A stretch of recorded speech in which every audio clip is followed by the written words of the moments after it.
The person being punished to write on the blackboard changed from Bart to Principal Skinner. A blizzard unexpectedly turned the students into masters of the school. That day, Springfield was hit by heavy snow. Only Springfield Elementary School still had to hold classes. Homer happily lay down in the snow, and people in town were all playing in the snow. But Springfield Elementary students still had to go to school. When they arrived at the classroom, the principal announced that all the teachers had gone on strike, so he played a classic comedy film. The children found it extremely boring. Finally, dismissal time arrived. However, the children were completely trapped at school. They would completely miss Christmas. I fixed the DVD.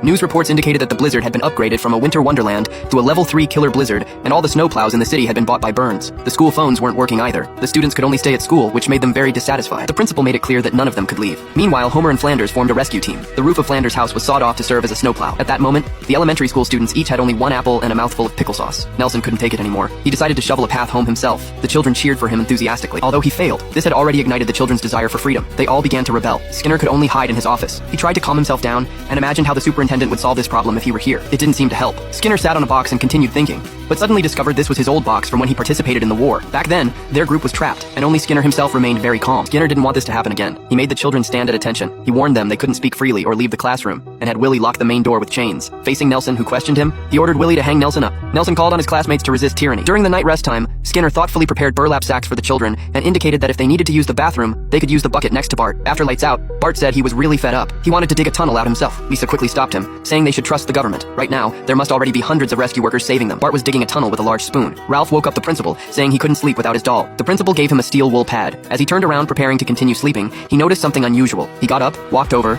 and opened the tunnel entrance to see Bart digging a tunnel. He immediately pulled Bart out and said this behavior was very dangerous, because once it collapsed, they would be trapped in the snow forever. But Willie thought this tunnel was dug quite well. Skinner mocked him as a coward. The humiliated Willie angrily quit. Skinner had no choice but to destroy the tunnel himself. He told Bart to quickly rescue him. Bart placed the urine bucket on his head. Skinner's regime was overthrown. Springfield Elementary was now Bart's domain. Skinner was controlled by the burlap sack. The elementary school students began venting their frustrations on him. Students could now play freely at school.